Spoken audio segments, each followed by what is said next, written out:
Hello दोस्तों, और कैसे आप सभी लोग। मैं आप सबका अपना अविनाश आप लोग के अपने यूट्यूब चैनल द टैलेंट गुरु में आप सभी लोग का स्वागत करता हूं। आशा करता हूं दोस्त आप सभी लोग अच्छे होंगे, मस्त होंगे, खुश होंगे और आप लोग की पढ़ाई भी बेहतर तरीके से चल रही होगी। तो आज हमारा प्रैक्टिस सेशन होने वाला है। थ्योरी सारी हमारी कंप्लीट हो चुकी है। आप आज से प्रैक्टिस देखते हैं। प्रैक्टिस हमने एक पिछला भी करवाया था, आप लोग उसको देख चुके होंगे। तो जो ऑनलाइन पेपर हुआ है उसी का हम लोग प्रैक्टिस कर रहे हैं कंटिन्यू। आज हम लोग करने वाले हैं 28 क्वेश्चन 38 क्वेश्चन आज हम लोग के साथ, ठीक है। जिसमें आज हम मैथ के और मैथ, इन्वायरमेंट और आपका साइकोलॉजी का क्वेश्चन होने वाला है। चलिए, तो ज़्यादा बात ना करते हुए क्लास को स्टार्ट करते हैं। तो आप लोग के सामने पहला क्वेश्चन है। पहले आप लोग इसको पढ़िए, अच्छे से रीड करिए, उसको करिए, उसके बाद मैं आपको आंसर बताता हूँ। हर क्वेश्चन के लिए हम 1 से 1 मिनट देंगे और 1 मिनट में आपको क्वेश्चन को रीड करना है। रीड करने के बाद आपको अपने आंसर को क्लिक करना है। चलिए, आशा करता हूँ आप लोग का आंसर आ चुका होगा। चलिए, क्या करें इसको देखते हैं। ये कह रहा है भैया कि निम्नलिखित में से कौन सा कथन व्यक्ति के विकास की प्रक्रिया के बारे में सही है। व्यक्ति के विकास, आप लोगों ने अभिवृद्धि और विकास पढ़ा होगा। आप लोगों ने अभिवृद्धि और विकास पढ़ा होगा। अभिवृद्धि और विकास आप लोग पढ़े हैं। अच्छा, चलिए। कह रहे विकास की प्रक्रिया एक दिशी। एक दिशी मतलब क्या है? ये जो अभिवृद्धि और विकास है, विकास जो है, विकास क्या होता है? चौमुखी होता है, चारों तरफ फैलता रहता है। तो विकास एक दिशी नहीं है, ठीक है। ये ऑप्शन हमारा गलत हो गया। दूसरे पे चलते हैं। या केवल केवल सी हमारा गलत हो गया। विकास की प्रक्रिया में सांस्कृतिक विविधताएं होती हैं। हाँ, ठीक है, होती हैं, रखते हैं इसको। और ये विकास केवल वातावरणीय कारकों द्वारा निर्धारित। तो केवल से हमारा ये गलत हो गया, केवल से ये गलत हो गया, और ये भी कहीं ना कहीं केवल का ही सेंस दे रहा है। तो यहाँ पे हमारा एक ही आंसर बच रहा है, वो हमारा क्या हो जाएगा? सही। क्या हो जाएगा? सी हमारा सही हो जाएगा। चलिए, अगले क्वेश्चन में चलते हैं। इसको आप लोग ध्यान से रीड करिए और देखिए इसका क्या होगा, बताइए।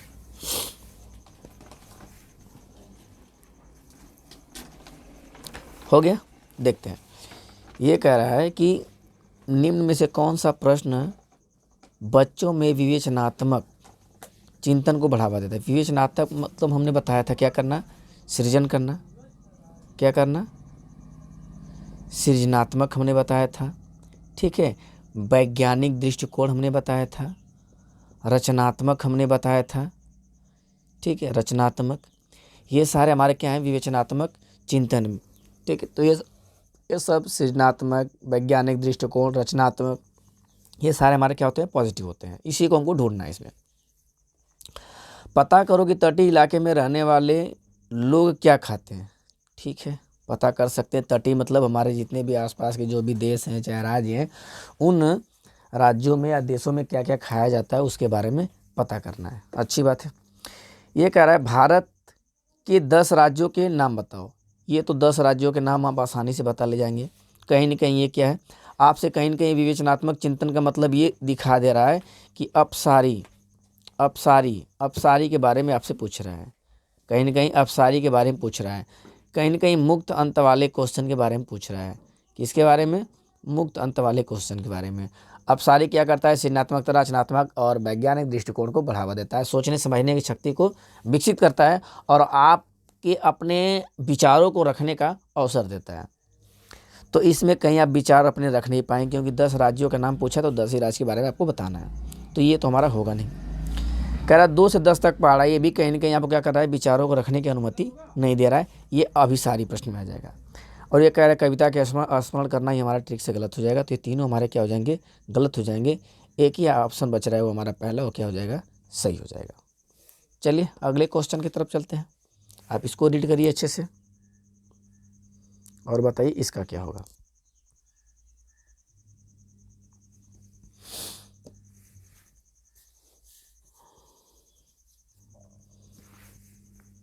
चलिए, देखिए क्या कह रहा है।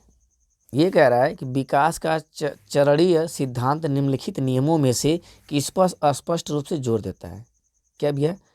ये कह रहे विकास के बारे में आपसे पूछ रहा है। विकास का चरणीय सिद्धांत निम्नलिखित नियमों में से किस पे स्पष्ट रूप से जोर देता है। विकास निरंतरता है, ठीक है। निरंतरता है, लगातार चलने वाली प्रक्रिया है, सही है।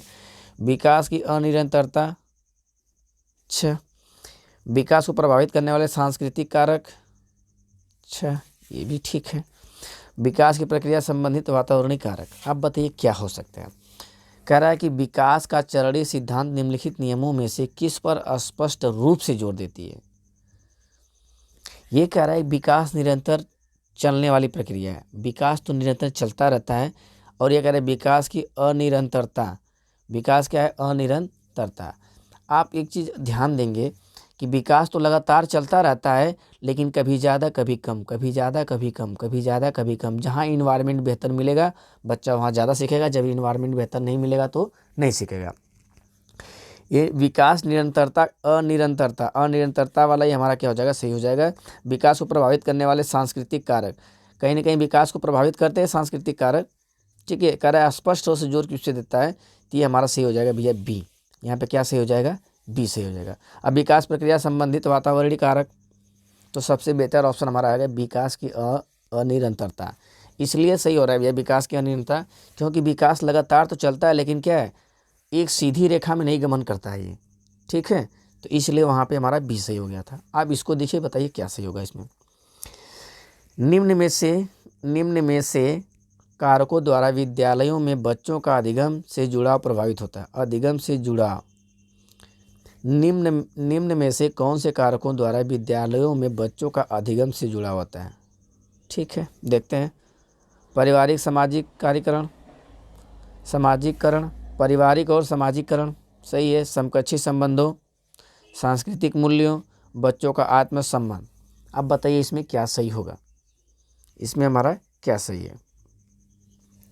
पारिवारिक सामाजिकरण ये तो 100% सही है। ठीक है, समकक्षी संबंधों, ठीक है ये भी सही है। और यहाँ पे कह रहा है सांस्कृतिक मूल्य, ये भी सही है। कह रहा है बच्चों का आत्मसम्मान, ये हमारा क्या है, नेगेटिव सेंटेंस है। बच्चों का आत्मसम्मान ये कहीं नहीं कही गई है, क्योंकि भैया अधिगम है तो अधिगम मतलब आपको प्रयास करना पड़ेगा। तो आप सामाजिक और समकक्षी और सांस्कृतिक को लेकर चलेंगे, बच्चों का आत्मसम्मान नहीं। ठीक है, तो यहाँ पे हमारा किस में मिल रहा है आपको, first second third fourth, first second third, तो कहीं ना कहीं ये भैया हमारा सी सही हो जाएगा, जिसमें क्या है, चार ऑप्शन हैं ए बी सी डी, तो ये भी हमारा क्या है, सही है। आइए इसमें देखते हैं इसमें क्या है। एक छोटी बालिका प्रतीकात्मक खेल कर पाती है। कौन सा खेल भैया, प्रतीकात्मक खेल कर पाती है। अभी दूसरों के दृष्टिकोण को नहीं समझ पाती, मतलब दूसरों के दृष्टिकोण को ये समझ नहीं पाती है, और वो अपनी पकड़ से बाहरी घटनाओं की वजह से आसानी से परेशान हो जाती है, मतलब दृष्टिकोण नहीं समझ पाती। जिन पियाजे द्वारा सुझाए चरणों में से कौन सा चरण इस बालिका के वर्तमान स्तर को अंकित करती है। अब बताइए किस में आएगा, संवेदीगामक, पूर्व संक्रियात्मक, मूर्त संक्रियात्मक, औपचारिक। आप सभी को पता है कि पियाजे का जो औपचारिक है इसको अमूर्त भी कहते हैं। औपचारिक को क्या कहते हैं, अमूर्त कहते हैं, ये अमूर्त कहते हैं इसको, और ये मूर्त, ये औपचारिक है। ये औपचारिक जो है अमूर्त है, इसको हम अपसारी भी कह सकते हैं, इसको सृजनात्मकता भी कह सकते हैं, इसमें रचनात्मक दृष्टिकोण को भी कह सकते हैं, वैज्ञानिक दृष्टिकोण कह सकते हैं। ये इसके अंतर्गत आएगा। जो चीज़ें नहीं देखती हैं उसके बारे में बच्चा क्या करता है, चिंतन करता रहता है। मूर्त संक्रियात्मक अवस्था वो है, इसमें क्या करता है, बच्चे के अंदर क्या है, संरक्षण करना लगता है। बच्चे क्या है, संरक्षण करने लगते हैं, विकेंद्रीकरण, ठीक है, इसमें केंद्रीकरण करने लगते हैं, इसमें संरक्षण करने लगते हैं। यहाँ पे जो हमारा कह रहा है कि प्रतीकात्मक खेल बच्चे जो हैं कि पूर्व संक्रियात्मक अवस्था में खेलते हैं। इसमें संवेदीगामक अवस्था में क्या करते हैं, इसमें गुड्डों के साथ खेलते रहते हैं, पुतलों के साथ। फिर इसमें प्रतीकात्मक खेल मतलब प्रतीकात्मक खेल खेलते हैं। और मूर्त वाले में आ जाते हैं, ये खेल खेलते हैं, मतलब एक इसको हम क्या करते हैं, गोल्डन एज कहते हैं। इसको क्या कहते हैं, गोल्डन एज भी कहते हैं। ये जो हमारा है आपका, इसको हम बता भी दे रहे हैं कि ये 0 से 2 वर्ष होता है, ये 0 से 2 वर्ष होता है। और ये जो आपका होता है ये क्या होता है, आपका 2 से 7 वर्ष होता है। और इसी 2 से 7 वर्ष में दो चीज़ें होती हैं, एक 2 से 4 वर्ष होता है, ठीक है, और एक 4 से 7 वर्ष होता है। इस चीज़ को याद रखिएगा। और मूर्त वाली जो है, मूर्त वाला जो हमारा है ये क्या है, 7 से 11 होता है, ठीक है। और ये औपचारिक वाला जो क्या है हमारा, 11 से 15 वर्ष के अंदर आता है। ये बातें आपको याद होनी चाहिए पियाजे। फिर आ जाएगी बहुत सारे शब्द हैं, उन शब्दों को याद करके रखिए। थ्योरी में हमने अच्छे से पढ़ाया हुआ है आपको, अगर नहीं समझ में आ रहा तो एक बार थ्योरी आप लोग देख लीजिएगा। चलिए, लेव वाइगोस्की के अनुसार निम्न में से किसके लिए समीपस्थ विकास क्षेत्र का इस्तेमाल करना चाहिए। देखिए भैया, ये समीपस्थ विकास का क्षेत्र है, ठीक है। मैं कई बार आपको बता चुका हूँ कि लेव वाइगोस्की से 2-3 जगह से क्वेश्चन आते हैं। एक जेडपीडी से आता है, यही है जेडपीडी, ठीक है। और एक आता है कि एक जेडपीडी से आ जाएगा, इसी जेडपीडी को कहते हैं क्या, संभावित विकास का क्षेत्र, इसी को जोन ऑफ प्रॉक्सिमल डेवलपमेंट। एक ये होता है और एक होता है पहाड़ और ढांचा। पहाड़ और ढांचा, तो पहाड़ और ढांचा जो होता है, पहाड़ ढांचा या निर्माण, इसमें क्या होता है, बच्चों को शुरुआत में मदद दी जाती है। कब दी जाती है, बच्चों को शुरुआत में मदद दी जाती है। और जेडपीडी में जो क्या होता है, जेडपीडी में बच्चा अपने से कुछ कार्य को कर लेता है, उसके बाद इसको बीच में मदद दी जाती है। किसमें, बीच में। इसमें बच्चे को बीच में दी जाती है और इसमें शुरुआत में। ये अस्थायी होती है, ये क्या होती है, अस्थायी होती है। कुछ समय बाद मदद को हटा ले जाना, क्या है, हटा ली जाती है। और यह क्या होता है, अस्थायी होता है। यह क्या होता है, अस्थायी मदद होती है।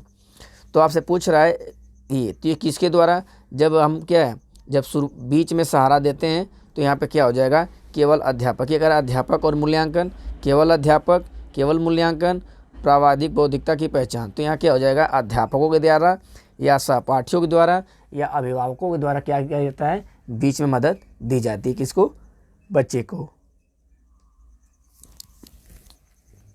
ठीक है। यहाँ पे एक चीज़ और मैं बता देना चाहता हूँ। यहाँ 2 चीज़ें आपको दिख रही होंगी कि जैसे कि आप देख पा रहे हैं कि यहाँ अध्यापक और मूल्यांकन दोनों चीज़ कर दिया है, ठीक है।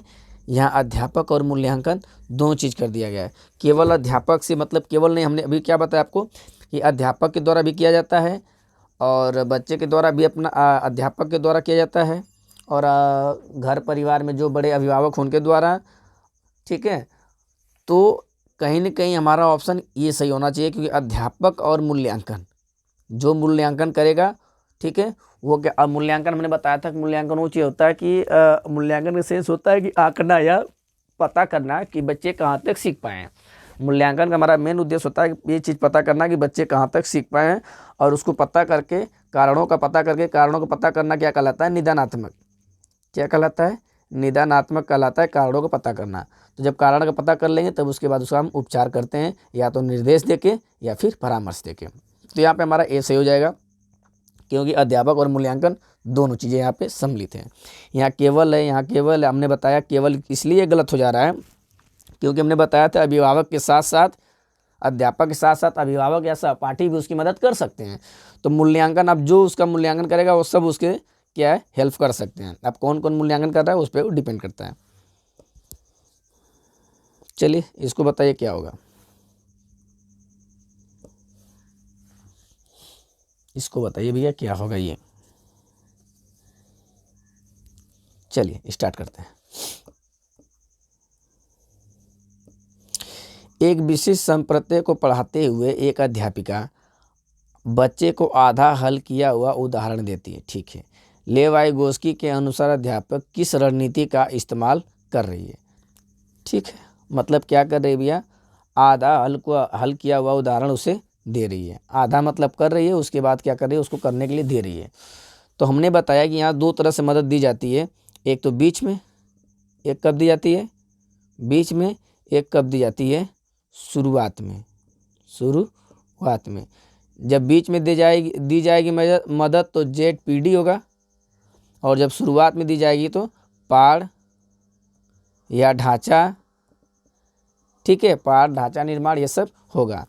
तो यहाँ कहीं ना कहीं देखिए, अब शुरू में बच्चों को क्या शुरू में हल करके कोई समस्या दी जा रही है, तो कहीं ना कहीं क्या हो जाएगा, ये हो जाएगा पाइट या पहाड़ या ढांचा, इसके फोल्डिंग, ठीक है। आगे चलते हैं।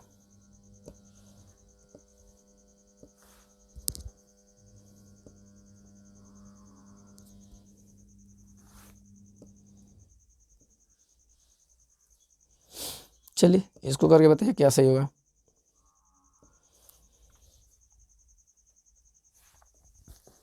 चलिए स्टार्ट करते हैं।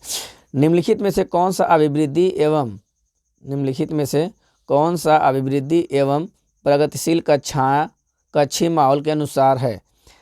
प्रगतिशील शिक्षा हमने अच्छे से पढ़ा है आपको, अभिवृत्ति भी आपको अच्छे से पता है। तो चलिए देखते हैं ऑप्शन में क्या क्या बोल रहा है इसमें, ध्यान दीजिए। ये कह रहा है कक्षीय माहौल के अनुसार है, कह रहा है निर्णय निर्धारण में बच्चों की सहभागिता, अच्छा। भय मुक्त अधिगम वातावरण की संरचना, ठीक है। विद्यार्थियों की व्यक्तिगत भिन्नताओं का ध्यान रखना, ठीक है। अध्यापक द्वारा बाह्य अनुशासन कायम रखना। ये कह रहा है अभिवृद्धि पूछ रहा है भैया, अभिवृत्ति एवं प्रगतिशील कक्षीय माहौल के अनुसार है। तो यहाँ पे क्या हमारा सही हो जाएगा? ए बी सी तीनों सही है यहाँ पे, ठीक है। यहाँ पे ए बी सी तीनों पॉजिटिव है, यहाँ पे हमारा एक ही नेगेटिव डी, यही हमारा क्या हो जाएगा? सही हो जाएगा। अध्यापक द्वारा बाह्य अनुशासन कायम रखना एक प्रगतिशील कक्षीय माहौल के अनुसार है। अभिवृत्ति यहाँ बस अपने बारे की बात कर रहा है। आइए अगले में चलते हैं।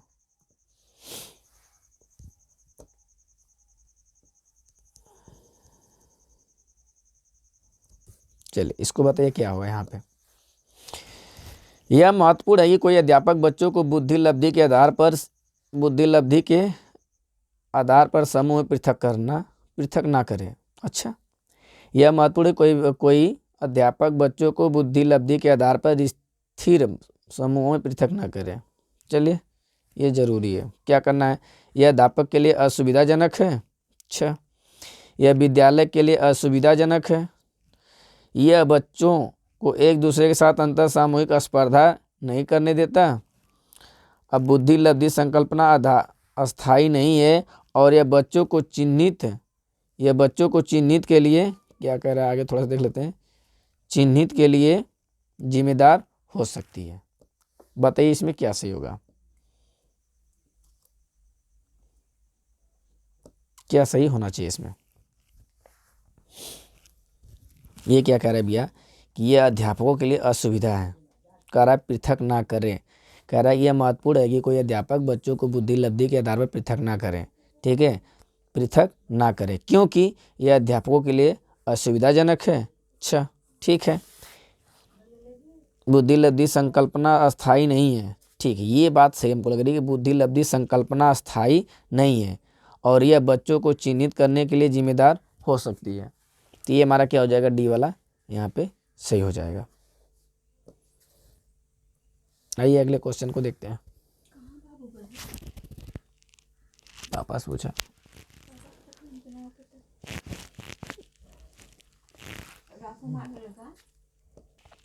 इस क्वेश्चन को हार्वर्ड गार्डनर के सिद्धांत के अनुसार एक कक्षा में तरह तरह के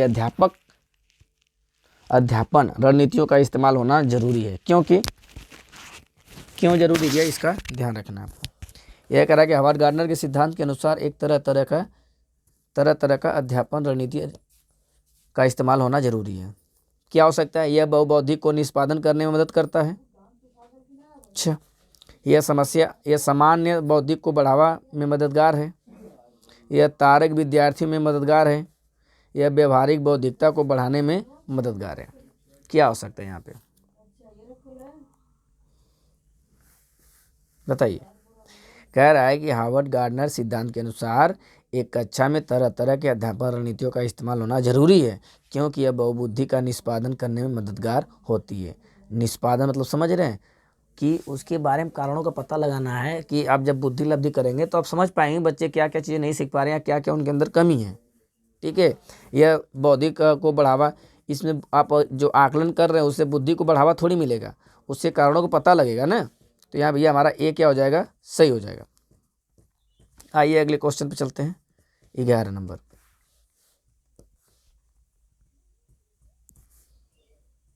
इसको देखिए, पुरुष सामान्यतः दिमाग से सोचते हैं और महिलाएं अपने हृदय से सोचती हैं। यह कथन क्या दर्शाता है? ये तो कोई भी कर ले जाएगा। क्या दर्शाता है भैया? लैंगिक विभेदीकरण। और क्या कह रहा है? लैंगिक रूढ़िवादिता, दोनों लिंगों के बीच आनुवंशिकता भेद, लैंगिक स्थिरता। ये तो होगा नहीं, ठीक है। यहाँ पर हमारा क्या सही हो जाएगा? लैंगिक रूढ़िवादिता। एक क्वेश्चन आपको मिलेगा यहाँ से, ठीक है, तो इस क्वेश्चन को गलत नहीं होने देना भैया। अब बस एक ही ऑप्शन बार बार सही हो रहा है, लैंगिक रूढ़िवादिता। या लैंगिक भेदभाव। हमने इसको बहुत अच्छे से आपको पढ़ाया है। एक प्रगतिशील कक्षा में निम्न में से कौन से मूल्यांकन विधि का इस्तेमाल नहीं होता है? एक प्रगतिशील कक्षा में निम्न में से कौन सी मूल्यांकन विधि का इस्तेमाल नहीं होता है? अध्यापक द्वारा मननशील जर्नल का इस्तेमाल, स्व मूल्यांकन एवं समकक्षी मूल्यांकन, केवल मानक, ये तो होगा नहीं केवल से, ठीक है। विद्या, अच्छा, इस्तेमाल नहीं होता है, कल मूल्यांकन विधि का इस्तेमाल नहीं होता है। अच्छा, तो ये नेगेटिव वर्ड है हमारा, आपको देखना है इसमें क्या सही है, बताइए भैया जल्दी से क्या सही होगा। तो यहाँ पे सारे ऑप्शन आपको पॉजिटिव दिख रहे हैं, ये भी पॉजिटिव, ये भी पॉजिटिव, और ये भी क्या आपको पॉजिटिव दिख रहा है। प्रगतिशील कक्षा केवल, ये तो अलग है सी। अच्छा, ऑप्शन में आपको यहीं पे आंसर भी मिल गया सी, ठीक है। तो जो नेगेटिव वही क्या हो जाएगा हमारा, सही हो जाएगा, क्योंकि सारे ऑप्शन हमारे पॉजिटिव हैं। तो केवल हमारा नेगेटिव है, तो केवल वाला हमारा क्या हो जाएगा, यहाँ पे सही हो जाएगा। चलिए अगले क्वेश्चन में चलते हैं। वंचित और हाशिए पर स्थित, यहाँ से क्वेश्चन बार बार आ रहा है, इसी लैंग्वेज में आ रहा है, ठीक है। ये हमको लगता है सबका सही हो जाएगा। वंचित और हाशिए पे स्थित समूहों की भाषा और सांस्कृतिक को स्कूली पाठ्यक्रम में समावेशित करने से एक अध्यापक की सुनिश्चित कर सकता है। शिक्षा में समानता, शिक्षा में साम्यता और सुविधा वंचित समूहों के प्रति सहानुभूति। सहानुभूति तो ये विशेष सुविधा वंचित समूहों के लिए व्यावसायिक शिक्षा। बताइए क्या सही होगा इसमें। भैया आप लोग थ्योरी बार बार पढ़ते रहिए, ठीक है। अगर थ्योरी नहीं पढ़ेंगे तो आपको समझ में नहीं आएगा। तो यहाँ पे क्या सही हो जाएगा हमारा, यहाँ पे हमारा बी सही हो जाएगा। क्या सही हो जाएगा, यहाँ पे हमारा बी सही हो जाएगा। चलें अगले क्वेश्चन की तरफ, चलिए स्टार्ट करते हैं।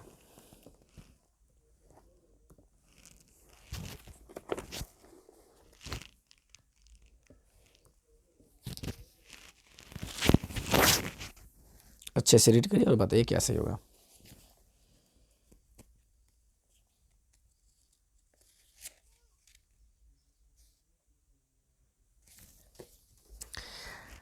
पर्याप्त, ध्यान दीजिए, पर्याप्त समर्थन प्रदान करने के बावजूद एक कक्षा में एक विद्यार्थी गणित के में भैया गणित को समझने में निरंतर चुनौती है, तो गणित से कौन सही होता है, गणित वैफल्य, ठीक है। डिसकैलकुलिया, इसमें कुछ था नहीं इस क्वेश्चन में, आप आसानी पूर्वक कर सकते थे। आप बताइए इसमें क्या सही है, बताइए।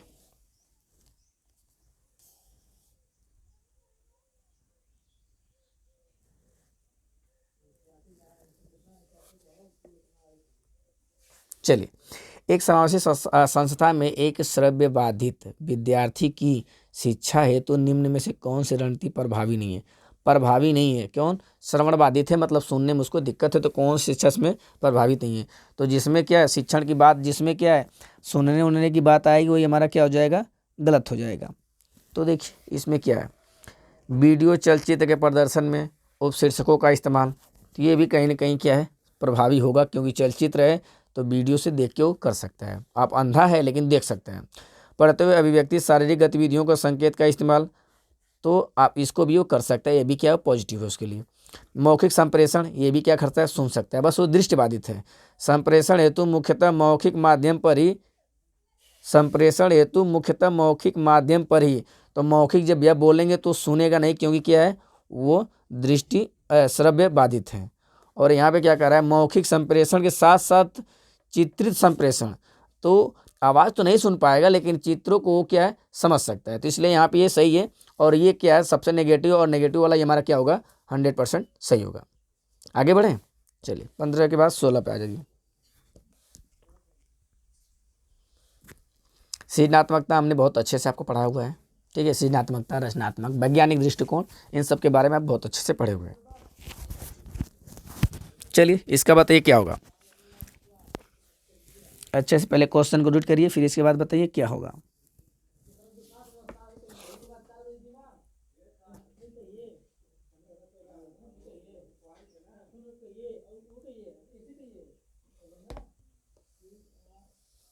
क्या हुआ इसे, कह रहे कक्षा में सृजनात्मकता को बढ़ावा देने के लिए विद्यार्थी को कैसे अवसर प्रदान करने चाहिए। कैसे अवसर प्रदान करें, जहाँ पे भैया उनके विचारों को रखने की अनुमति होगी, ठीक है, वहाँ ज़्यादा से ज़्यादा सीखेंगे।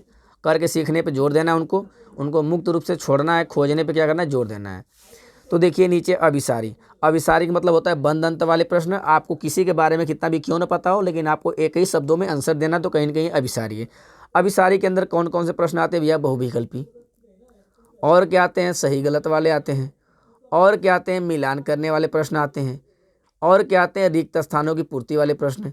ये सब क्या हैं, ये आपके सब हैं क्या, अभिसारी। अभिसारी को क्या कह सकते हैं, बंद अंत वाले प्रश्न भी कह सकते हैं। क्या कह सकते हैं, बंद अंत वाले प्रश्न। तो ये तो हमारे आंसर में होंगे नहीं कभी, ठीक है। परीक्षा देने के लिए बेहतर कौशल विकसित करने, परीक्षा कहीं ना कहीं नेगेटिव सेंटेंस है। मौलिक खोज और सोच को बढ़ावा देना, ये कहीं ना कहीं क्या भैया, खोजने के लिए बढ़ावा दे रहा है। विशिष्ट उपलब्धि वर्ग में सम्मेलन, तो आपको साफ साफ दिख रहा हो, एक ही ऑप्शन हमारा पॉजिटिव दिख रहा है, वही क्या है, बी है। चलिए अगले क्वेश्चन की तरफ चलते हैं, क्वेश्चन नंबर 17। ध्यान दे भैया, इसमें क्या होगा, कक्षा में सृजनात्मकता को बढ़ावा देने के लिए विद्यार्थी को कैसे अवसर प्रदान करने चाहिए। कैसे अवसर प्रदान, हमने बताया कि वैज्ञानिक दृष्टिकोण या सृजनात्मकता या रचनात्मकता, इन सबको बढ़ावा देने के लिए, मतलब इन सब में बच्चों के अंदर ये सारी चीज़ें, मतलब अपसारी चिंतन, ये सब कब आएंगी बच्चे के अंदर, जब आप उसके विचारों को महत्व देंगे, जब उसकी बातों को आप सुनेंगे और उसको अवसर देंगे, करके सीखने पे जोर देंगे, तो बच्चे वहाँ पे ज़्यादा सीखते हैं। आज जब बच्चे करके सीखते हैं तो उनके द्वारा सीखा हुआ ज्ञान लंबे समय तक के लिए क्या होता है, अस्थायी होता है, ठीक है। तो बच्चे को ज़्यादा से ज़्यादा आपको क्या करना है, गतिविधियों में उसको शामिल करना है। भ्रमण विधि पे लेके जाइए, कहानी के माध्यम सिखाइए, तो जो प्रत्यक्ष रूप से, जो वास्तविक रूप से, जो मूर्त रूप से उनके सामने जो चीज़ें आती हैं, जिसको करके सीखते हैं, उससे भी सीखा गया ज्ञान लंबे समय तक के लिए अस्थायी होता है। उनके मस्तिष्क में क्या होता है, स्मृति में उसके धारण हो जाता है। तो ये कह रहा है विशिष्ट उपलब्धि वर्ग में सम्मेलन। आप विशिष्ट मतलब ये होता है भैया कि या तो पढ़ने में बहुत तेज तराक हो बच्चे, या तो पढ़ने में बिल्कुल गधे हों। विशिष्ट दोनों कहा जाता है, जो अच्छे होते हैं उनको विशिष्ट कहा जाता है, जो गधे होते हैं उनको भी विशिष्ट कहा जाता है। गधे मतलब जो मंदबुद्धि बालक होते हैं, तो उन दोनों में आप नहीं रखेंगे। कह रहा है मौलिक खोज, यहाँ देखिए सोचने समझने विचार करने की प्रक्रिया को कहीं ना कहीं ये बढ़ावा दे रहा है, तो ये ऑप्शन हमारा पॉजिटिव है। अगले पे चलते हैं, परीक्षा देने के बेहतर कौशल विकसित। ये तो परीक्षा से हमारा गलत हो जाएगा, क्योंकि परीक्षा लेना नहीं है। अभिसारी सोच, अभिसारी का मतलब क्या होता है भैया, अभिसारी मतलब होता है आपको किसी चीज़ के बारे में कितना क्यों ही नहीं पता हो, लेकिन अभिसारी का सेंस ये होता है कि एक शब्द में आंसर देना। तो जब एक शब्द में देंगे तो आपको विचारों की अनुमति नहीं देगा।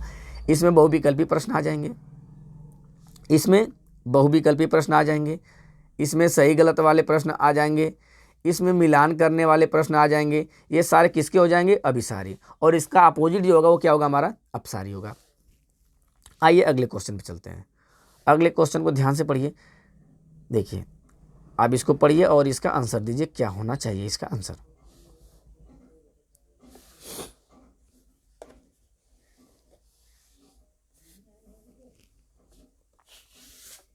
चलिए स्टार्ट करते हैं।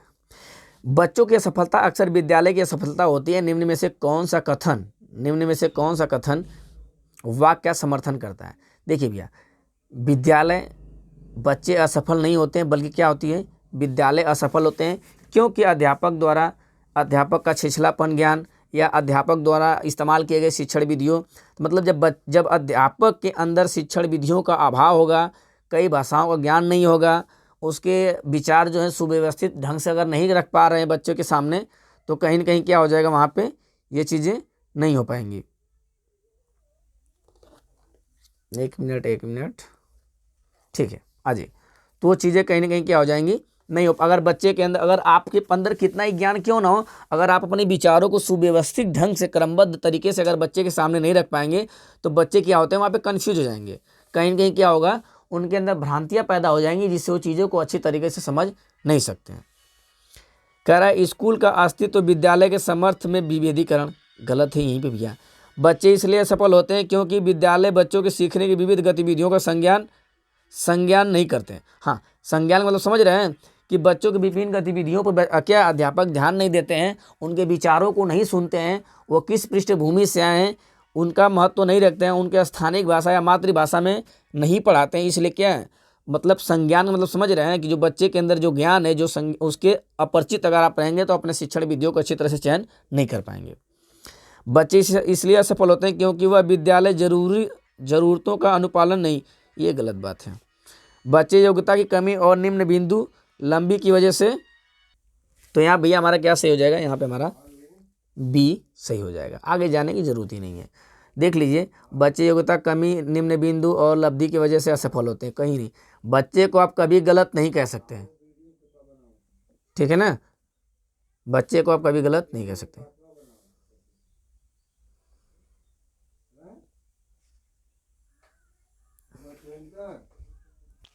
चलिए भैया इस क्वेश्चन को सॉल्व करिए, बताइए क्या इसका आंसर होगा। पहले क्वेश्चन को अच्छे से पढ़िए। एक कक्षा में बच्चे को असफलता के भय को दूर करना, मतलब बच्चे स्कूल आ रहे हैं तो उसके असफलता के भय को, मतलब वो किस लिए चीज़ें नहीं सीख पा रहे हैं, उसके भय को क्या करना है, आपको दूर करना है। तो उसके भय को कैसे दूर कर सकते हैं, ध्यान दीजिए अच्छे से, बढ़िया ऑप्शन को आप लोग दूर करना क्यों जरूरी है। देखिए, एक कक्षा में अध्यापक बच्चों के भय को संभाल नहीं सकता, ये नेगेटिव है।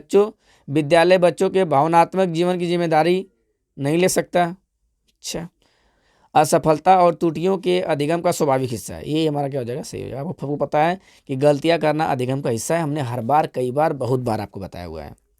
भय का असहाय करना और वाले बच्चे विकासात्मक रूप से, ठीक है। आइए 19 में देखिए,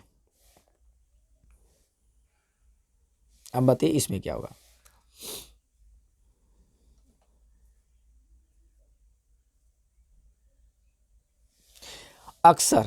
अक्सर यह तर्क दिया जाता है कि पुरस्कार देना अधिगमकर्ताओं के अभिप्रेरित करने का उत्तम तरीका है।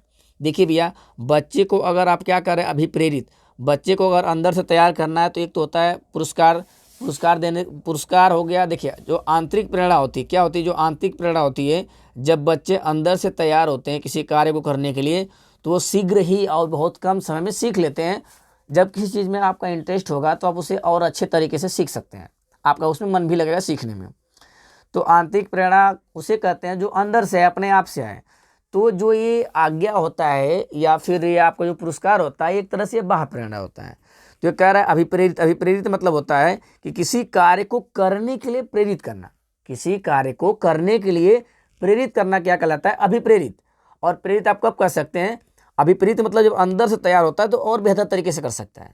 अभिप्रेरित मतलब कार्य करने के लिए तैयार करना, तो पुरस्कार देंगे या दंड देंगे, आज्ञा देंगे, इन सबसे आप अभिप्रेरित कर सकते हैं। लेकिन एक जो आंतरिक अभिप्रेरणा होती है, जो अंदर से हम तैयार होते हैं किसी कार्य को करने के लिए, उसमें हम और बेहतर तरीके से कार्य को कर पाते हैं, अच्छे तरीके से। तो कह रहा है कि इससे आंतरिक अभिप्रेरणा क्षीण हो जाती है। अच्छा, इससे आंतरिक अभिप्रेरणा बढ़ जाती है, ठीक है। इससे बाह्य अभिप्रेरणा क्षीण हो जाती है, इससे आंतरिक और बाह्य अभिप्रेरणा दोनों क्षीण होती है। नहीं, बताइए इसमें क्या सही होगा हमारा। ये कह रहा है इससे आंतरिक अभिप्रेरणा क्षीण हो जाती है। क्या हो जाती है, आंतरिक अभिप्रेरणा क्षीण हो जाती है। अगर आप पुरस्कार देके बच्चे से काम करवाएंगे तो वो अंदर से कार्य करने के लिए तैयार नहीं होता है, ठीक है। आइए 19 के बाद 20 पे चलते हैं।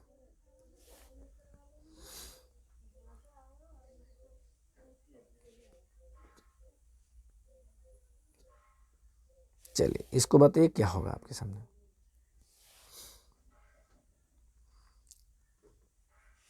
निम्न में से अभिलक्षणों का कौन सा दल उत्तम समस्या समाधानों को इंगित करता है। जब भी हम किसी समस्या का समाधान करने जाते हैं तो पहले हमको क्या समस्या समझ में आनी चाहिए। समस्या क्या है, समझ में आनी चाहिए। समस्या को समझने के लिए पहले क्या करते हैं, हम अच्छे से उसको पढ़ते हैं। तो इसमें पूछ रहा है कौन सा दल या उत्तम समस्या समाधानकर्ताओं को इंगित करती है, ठीक है। सृजनात्मकता, अच्छी बात है। प्रतीकात्मक, अनम्यता की कमी, ठीक है। अभिसारी चिंतन, ये दोनों पॉजिटिव है। क्रियात्मक, सही है। जड़ता भैया ये गलत हो जाएगा, ठीक है। अभिसारी मतलब होता है आपके विचार को रखने की अनुमति नहीं होगी तो आप समस्या को समाधान नहीं कर पाएंगे।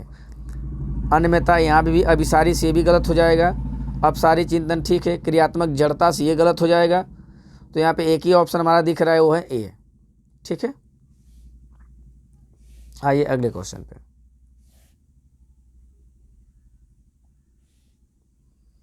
बताइए इसमें क्या होगा। शिक्षिका कक्षा में सकारात्मक रूप से सीखने का वातावरण किस प्रकार सुनिश्चित कर सकती है? एक तय एवं निर्धारित समय सारणी का अनुपालन, कहीं ना कहीं उस तरह को बाधित कर रहा है, कहीं ना कहीं क्या कर रहा है, बाधित कर रहा है। पुरस्कार एवं सजा दे के ये भी क्या है, दंड और आज्ञा क्या है, दंड देना क्या है, एनसीएफ कहता है कि आपको बच्चों को क्या है, दंड नहीं देना है, तो सजा से ये भी गलत हो गया। पुरस्कार भी क्या होता है, बाह्य प्रेरणा होता है। बच्चों के संवेगों को सीखने की प्रक्रिया का हिस्सा बनाकर, हाँ संवेग को, ठीक है। बच्चों की क्षमता के आधार पर उनका विभेदीकरण, मतलब भैया आपको अलग अलग भेदभाव नहीं करना, अलग अलग समूह नहीं बनाना है। तो मेरा एक ही ऑप्शन दिख रहा है, वो है क्या, सी, ये हमारा क्या हो जाएगा, सही हो जाएगा। आइए अगले पे चलते हैं।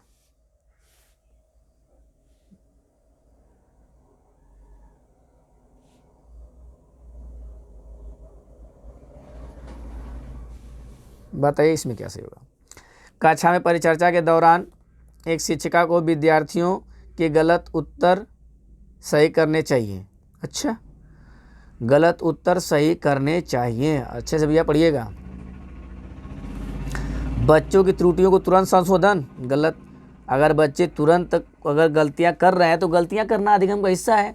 तो कोई अगर गलतियां कर रहा है तो उसको आपको डांटना नहीं, फटकारना नहीं है, मारना नहीं है ना, पीटना है भैया, आपको डायरेक्शन देना है, समझाना है, बताना है कैसे इसको कर सकते हैं, ठीक है। ये तो गलत हो जाएगा। नहीं, बच्चों की अभिव्यक्ति करने के लिए प्रोत्साहन करना चाहिए बिना गलत होने के भय के, ठीक है, सही लग रहा है, रोके रहिए।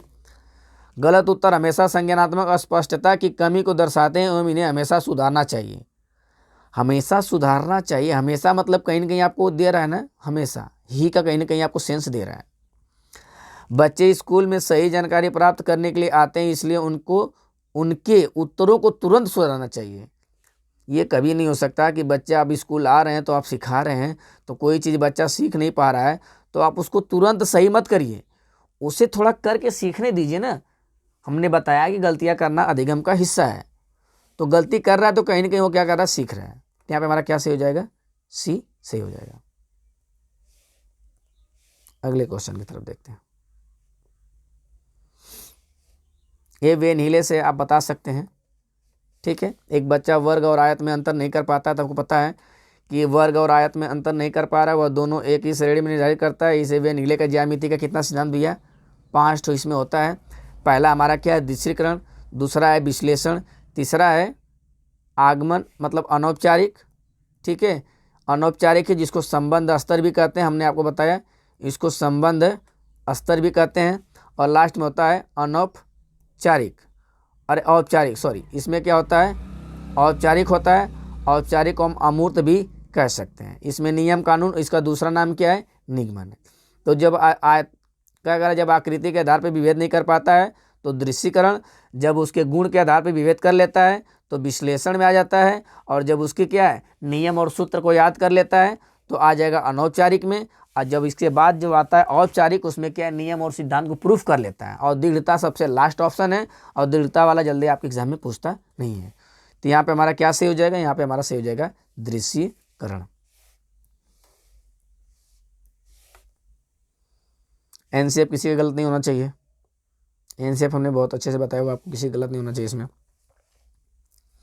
राष्ट्रीय पाठचर्या की रूपरेखा 2005 के अनुसार कौन सा आधार उत्कृष्ट गणितीय शिक्षा के दृष्टिकोण को प्रदर्शित करता है?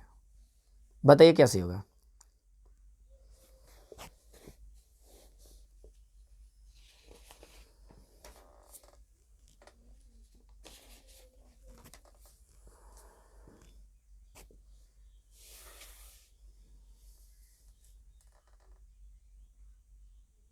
चलिए, कह रहा है कि एनसीएफ 2005 के अनुसार कौन सा उत्कृष्ट गणित शिक्षा की दृष्टिकोण को प्रदर्शित करता है? उच्च गुणवत्तापूर्ण गणितीय शिक्षा व विद्यार्थियों के अनुत्तीर्ण की बात कहाँ से आ गई? गणित शिक्षा विद्यार्थियों को विभिन्न कैरियर के विकल्प मुहैया करवाएं, कैरियर के विकल्प मुहैया करवाएं। गणित का मतलब ये थोड़ी है कि नहीं गणित हम सीख रहे हैं तो कहीं ना कहीं जॉब ही करेंगे। सभी विद्यार्थी गणित सीख सकें और सभी विद्यार्थियों को गणित सीखने की ज़रूरत है, ठीक है, सही बात है, रोक के रखते हैं अभी। ओलंपिक और प्रतियोगी परीक्षा में भैया आपको भागा नहीं, प्रतियोगी परीक्षा के लिए थोड़ी हम गणित सिखा रहे हैं। यहाँ पे एक ही ऑप्शन हमारा बच रहा है भैया, वो है सेकेंड सी।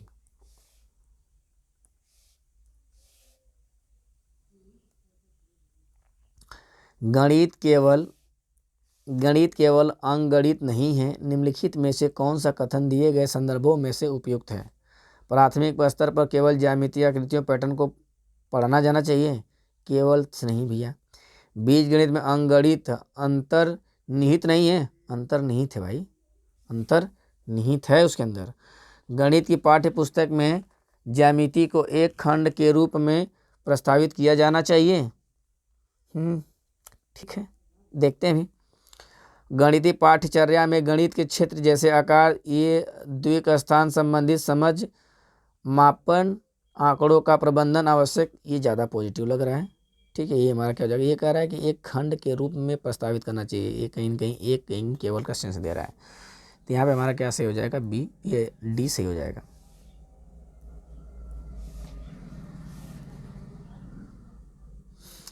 डीन्स ब्लॉक हमने अच्छे से बताया हुआ है। डीन्स ब्लॉक किसके लिए होता है भैया? कारण नहीं पूछा ना, स्थानिक मान के लिए तो होता है, योग जोड़ घटाने के लिए होता है, पर एकता के लिए नहीं होता है। ये हमारा क्या हो जाएगा, ऑप्शन सही हो जाएगा। इसमें कुछ ज़्यादा दिमाग लगाने की जरूरत नहीं थी। अब ये बताइए, एक छात्र को 6065 को संख्या के रूप में लिखने के लिए कहा गया, उसने इसको 665 लिख दिया गया। जब यह 665 लिख दिया तो कहीं ना कहीं उसको स्थानीय मान का पता नहीं है या इकाई दहाई की चीज़ें नहीं जान पा रहा है। तो देखिए तो क्या है, छात्र को संख्याओं की समझ नहीं है, संख्याओं की समझ है भैया तभी संख्या लिखा है। छात्र को गुणन सूचक और क्रम सूचक संख्याओं का बोध नहीं है। नहीं, ऐसी बात नहीं, यह संक्रिया त्रुटि है। स्थानीय मान किधर दिख रहा है? स्थानीय मान हमको दिख रहा है डी में।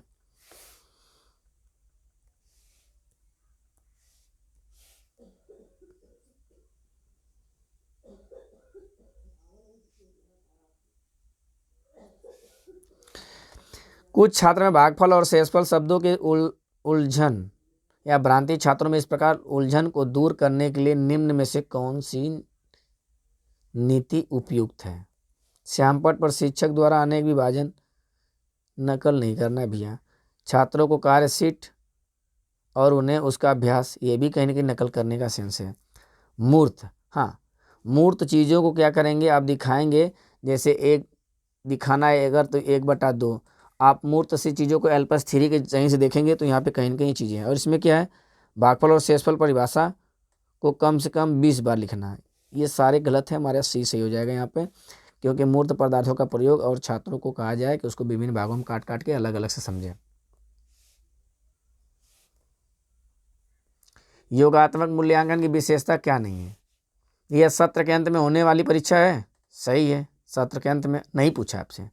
इसका उपयोग श्रेणीक्रम, कक्षांतरी और स्थापना में होता है। यह छात्रों के सामर्थ्य और कमजोरी का निदान करने पर केंद्रित है। यह उत्पाद अनुकूलन न है, न कि प्रक्रिया अनुकूलन। बताइए भैया इसमें क्या सही होगा आपका योगात्मक में? देखो, यह श्रेणी कक्षांतरी का स्थान है, ये भी बात सही है। और ये भी बात क्या है, उत्पादन अनुकूलन की सही। ये हमारा एक ही यहाँ पे क्या है, गलत है, और ये वाला हमारा क्या हो जाएगा, सही हो जाएगा। ठीक है, ये सारे सतत मूल्यांकन है। ये सतत मूल्यांकन, ये क्या हमारा सतत मूल्यांकन है। सतत मूल्यांकन के अंतर्गत हम क्या कर सकते हैं कि कारणों का पता लगा के उसका निदान कर सकते हैं। थोड़ा स्पीड बढ़ाइए भैया। देखिए, गणित की अपनी भाषा है, हाँ है। गणित भी गणितीय समस्या का केवल एक ही हल है, एक ही हल थोड़ी हो सकता है। आपको दशमलव में भी आंसर आ सकता है। आपका 0.5, 1/2, ये दोनों एक ही चीज़ है। तो आपका दशमलव में भी आंसर आ सकता है, भिन्न में भी आ सकता है, साधारण नंबर में भी आ सकता है। दूसरा क्या कह रहा है, गणितीय अवधारणा अमूर्त है। हाँ, गणित क्या भी अमूर्त है। देखिए ए और बी किस में दिख रहा है, ए और सी, ए और सी बी में दिख रहा है। तो ये हमारा क्या हो जाएगा, सही हो जाएगा। कुडुक कहाँ के लोग बोलते हैं भैया, जल्दी बताइए, कुडुक कहाँ के लोग बोलते हैं? अब आपका ईवीएस में आ गया कुडुक। कुडुक कहाँ के लोग बोलते हैं भैया? कुडुक आपके जो है कि झारखंड के लोग बोलते हैं। आइए आगे, आप बताइए, बिहार के लोगों के लिए मधुमक्खी पालन और लीची प्रारंभ करने की सबसे अच्छी अवधि बताइए जल्दी से, क्या होगा? बी। ठीक है, अक्टूबर से दिसंबर। चलिए आगे चलते हैं।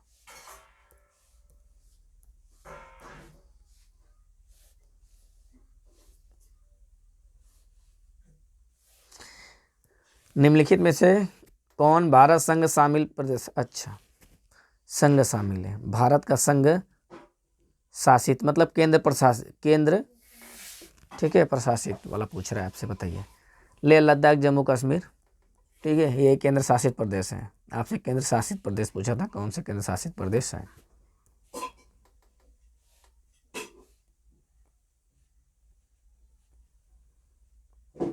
हमारे देश के नीचे दिए गए राज्यों में से किसमें एल्युमिनियम की खान, हाँ भैया बताइए, एल्युमिनियम, एल्युमिनियम की खान, एल्युमिनियम खान कहाँ है भैया, उड़ीसा में। कहाँ है, उड़ीसा में। ये तो सबसे आसान क्वेश्चन है। ब्रेल लिपि में मोटे कागज पर उभरे हुए बिंदु बने होते हैं कितने, 6। कितने बिंदु बने होते हैं, 6। ठीक है ये लुइस ब्रेल हैं, 6 बिंदुओं पर आधारित होते हैं, ये उभरे हुए बिंदु होते हैं। ठीक है इस पे हाथ फेर के पढ़ा जाता है।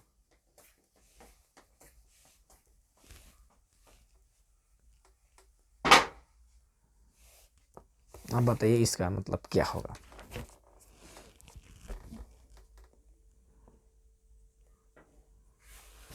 हमारे देश में एक स्थान है जिसे ठंडा रेगिस्तान कहा जाता है। यह क्षेत्र ऊंचा, सूखा और समतल है। यह क्षेत्र स्थित कहाँ है भैया, लेह लद्दाख में।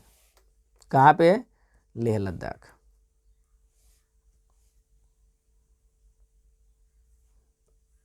नीचे दिए गए फलों और सब्जियों में उन्हें चुनिए जिसके भीतर क्या है, बीज नहीं होते हैं।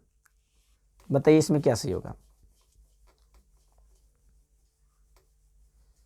क्या सही होगा यहाँ पे मेरा, सी सही होगा।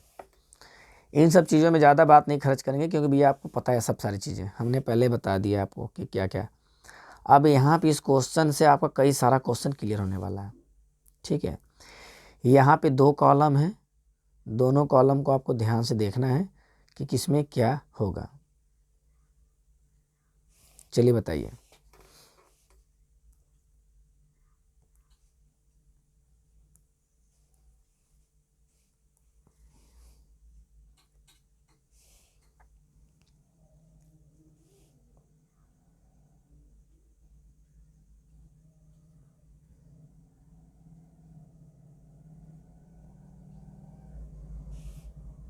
बताइए क्या सही होगा।